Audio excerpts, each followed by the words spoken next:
Masuknya 3 varian baru virus corona ke Indonesia menimbulkan kekhawatiran karena lebih cepat menular dan berbahaya. Dibutuhkan pemeriksaan berbiaya mahal untuk mengetahui varian yang muncul pada pasien guna menentukan antibodi yang efektif untuk menetralkan virus tersebut.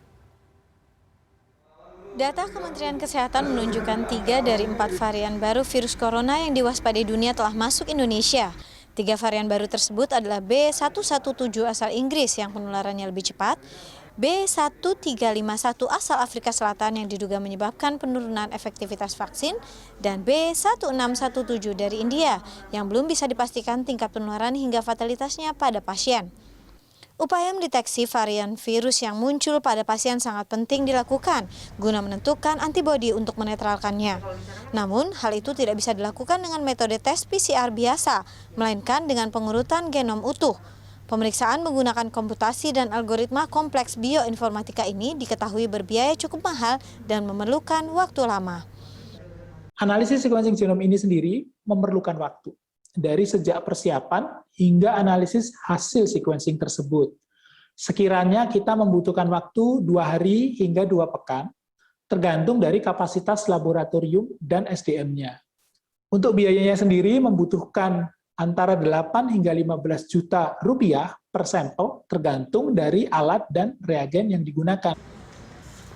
Lebih lanjut, peneliti genomika molekuler Riza Arif Putranto menyampaikan apresiasi atas kemampuan tes WGS Indonesia dengan angka yang lebih baik dibanding pada Mei 2020, yakni 1.686 genom SARS-CoV-2 terhadap 1,7 juta kasus COVID-19 di Indonesia atau 0,1%. Ahli biologi molekuler Indonesian Young Scientist Forum, Ahmad Rusdan Utomo menyatakan banyak varian virus corona akibat proses mutasi. Namun, masyarakat tidak perlu cemas karena sifat biologis virus tersebut yang tidak meningkatkan risiko kematian. Upaya pencegahan penyebaran varian baru melalui 3T menjadi hal penting untuk meminimalkan kenaikan jumlah kasus.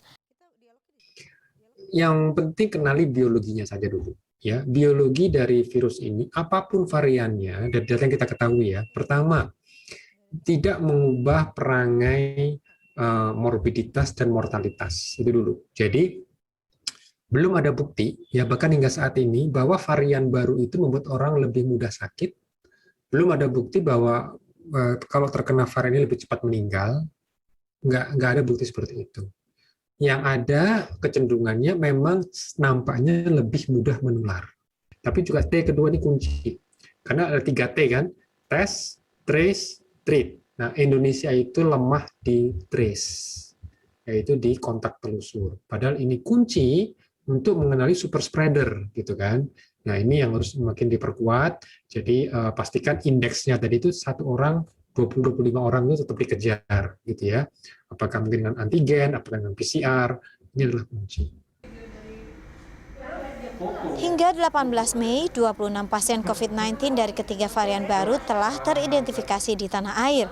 Kementerian Kesehatan menduga sudah ada transmisi lokal penularan varian baru itu, mengingat kasusnya sudah ditemukan sejak Januari hingga April 2021.